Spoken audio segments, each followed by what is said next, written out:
Hey, what's up, everybody? Video 44 coming at you another video. All right, so the Magic just lost their game against the Philadelphia 76ers, so I'm immediately jumping into play-in tournament mode and considering the Charlotte Hornets and the Magic and what I think may happen in that game. It's a winner-take-all.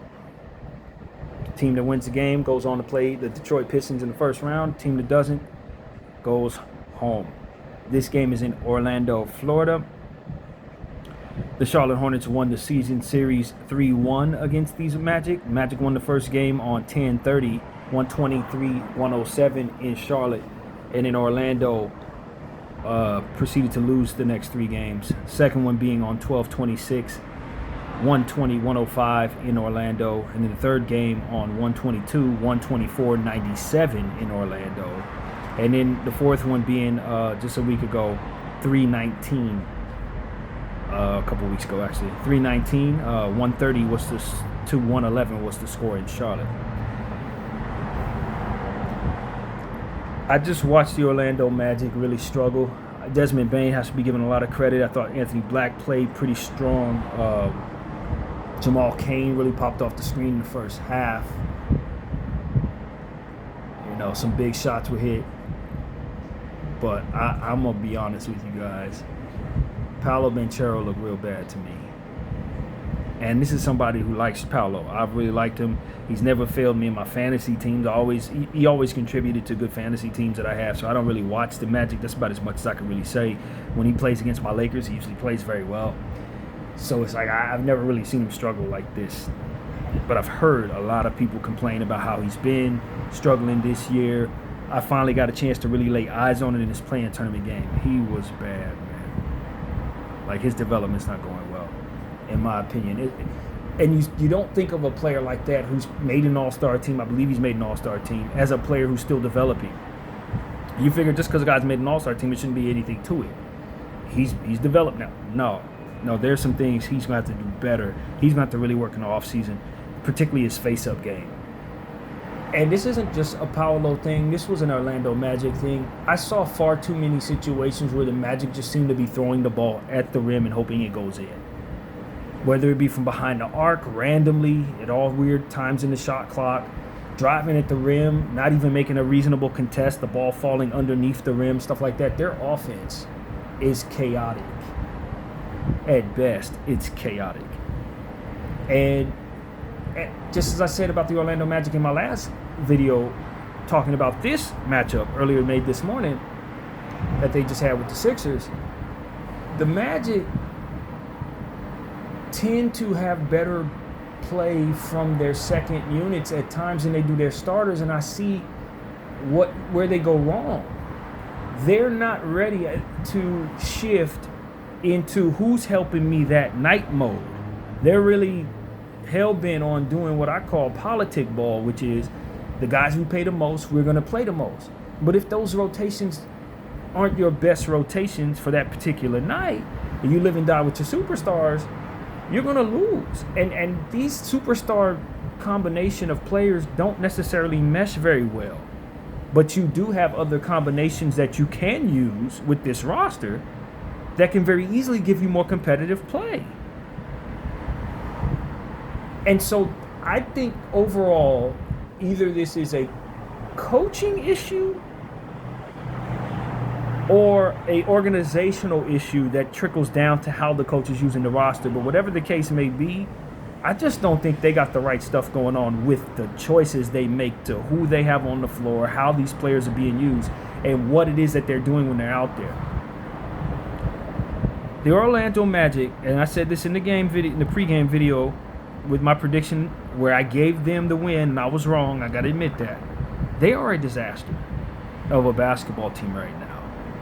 Whether guys are healthy or not, they're an absolute disaster. And I think the biggest problem that I saw in watching this game against the Sixers was that they just don't have any direction with their offense. They're just throwing the ball in the air, driving with no purpose, driving into traffic with no purpose, hoping they get a whistle, but not actually making a play on the rim. Sometimes they get the whistle, but you're not actually attacking the rim. You're just rushing into somebody's body, and far too many times did I see them turn the ball over in them situations, particularly Paolo. Just horrible drives at the rim, horrible attacks on the rim. And meanwhile, you see Jamal Cain play well when he's on the floor. You see Tristan da Silva hit shots when he's on the floor. You don't see any Noah Penda at all, and I know what he can do on both sides of the floor. It's like, yo, they have rotations they can go to. That if you leave Franz on the floor with a couple of those guys and then put a reasonable Anthony Black piece and maybe Desmond Bane on the floor, you can go crazy. But because they're so hell-bent on keeping these stars on the floor that don't mesh, they just don't look great. They didn't even score 100 points against Philly tonight. With that being said, what I saw from the Hornets yesterday, it was so much better than what I saw from the Magic that it's very difficult to see the Magic even being competitive against the Hornets, if I'm being honest with you. And maybe I'm just, maybe this is recency bias, but I feel like I deviated away from recency bias because the Orlando Magic struggled so much against the Celtics, and I still picked the Magic to beat the 76ers. But I didn't watch that Celtics game. I just heard about it, looked at the stats, etc. After watching this Magic game against the Sixers, I don't have any real evidence, no logical evidence that would make me think they're going to go up against the Charlotte Hornets team that I just watched last night and even be able to compete with them, if I'm being honest with you. Now, in a one-game situation, a lot of things can happen. And that's the problem with finding yourself in a play-in tournament. All of this is theoretical in the sense that you would expect all things to remain equal. Things don't have to remain equal. You can have a situation when Anthony Black goes for 41 points. You know what I'm saying? And then all of a sudden, your game is blown up. Are you expecting that? Of course not. Is it impossible that it happens? No, not necessarily. So that's basically my statement to say Charlotte, I expect to win this game in Orlando without really any trouble, unless something outside of what would be normal were to occur with the Orlando Magic. And mind you this, the Orlando Magic, they had an issue with Franz Wagner, whose knee just got kind of clipped at the end of that Sixer game. So I would assume he's a game-time decision, and at best will probably be hobbled a little bit, not to mention that his minutes were supposed to be restricted for this basketball game. And he got hurt in it, so I don't know what his availability will be for the next one. I don't know, man. The Charlotte Hornets, to me, made a few mistakes last night against the Miami Heat. Certain key mistakes, certain things that they did that let the Heat hang around, and they were able to just squeeze it out despite those mistakes. Those are mistakes that I don't think they can make too often. And so I'll say they're not a perfect basketball team themselves. But the stuff that I saw from the Orlando Magic tonight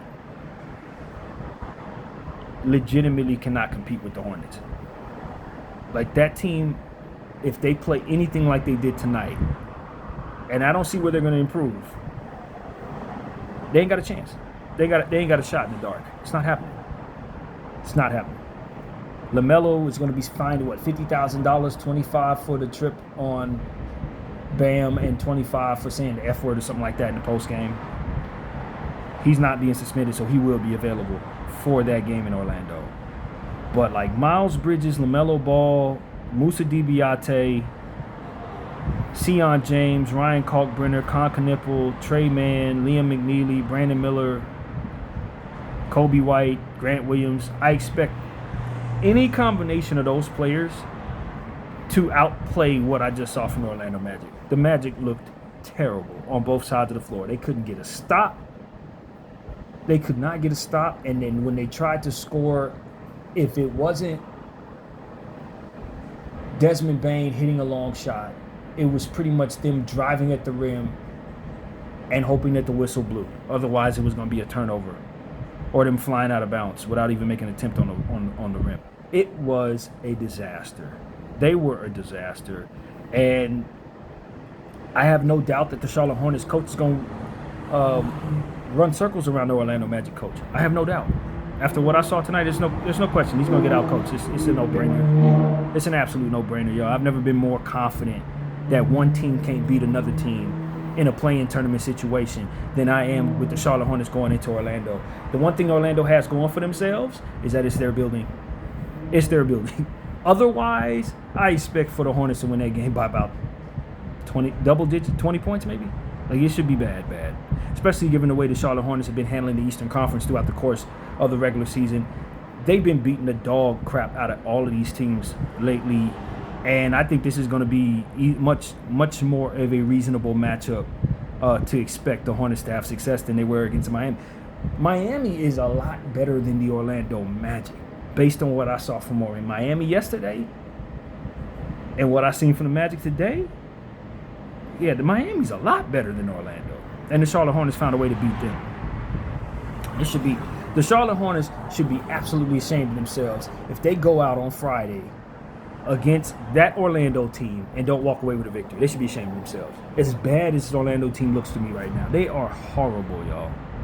When I say horrible, if they were in the Western Conference, they'd be the Pelicans. That's how bad they are. In fact, I think the Pelicans are a little better than what I saw from the Magic tonight, if I'm being real with y'all. Magic's just awful, though. Honestly. And it's not because they don't have the roster or the players that can compete. I believe they do.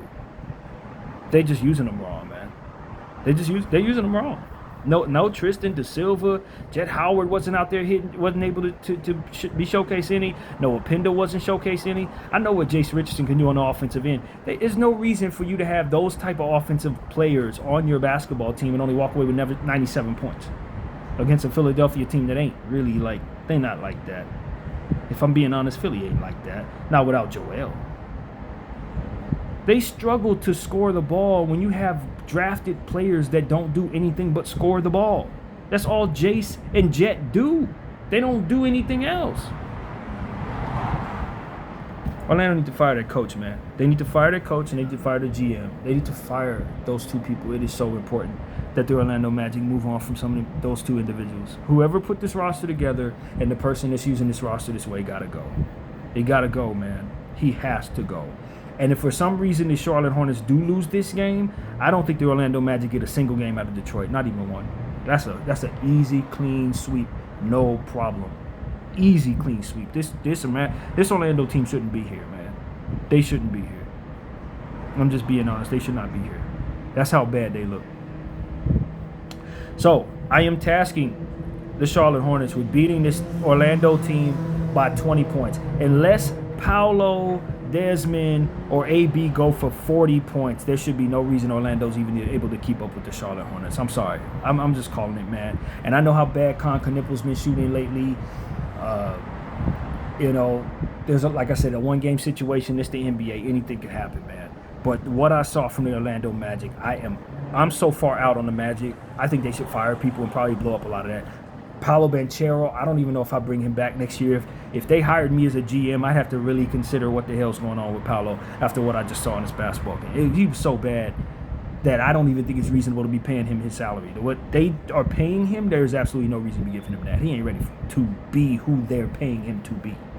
And Franz Wagner is made out of glass. At some point in time, you got to pull the plug on that too, for what they're paying him versus his availability every season. It's getting ridiculous.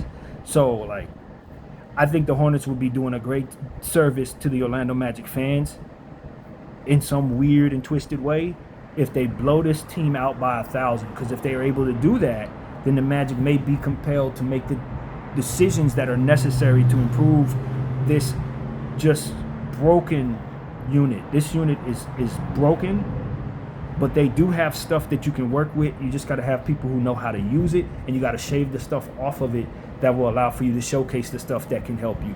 Otherwise, you're going to see the Magic be this bad or some variation of this pretty much every season for the next several years. So that's what I have to say. I don't even have to get into too much about the Hornets. The Hornets are so much better than the Magic that the Hornets should literally be too embarrassed to step on the floor next fall if they don't win this basketball game against this terrible, tired Magic basketball team. So that's what I have to say about that. The Hornets and the Magic will play on Friday, 4:30 Pacific, 7:30 Eastern. Like I said, Desmond Bane is their entire offense, man. If he's hitting threes, they got a chance to score 100 points. Otherwise, I don't see nothing. I don't see nothing. They were awful, man. What happened to Paolo Banchero? BDO 44. I thank you all for watching.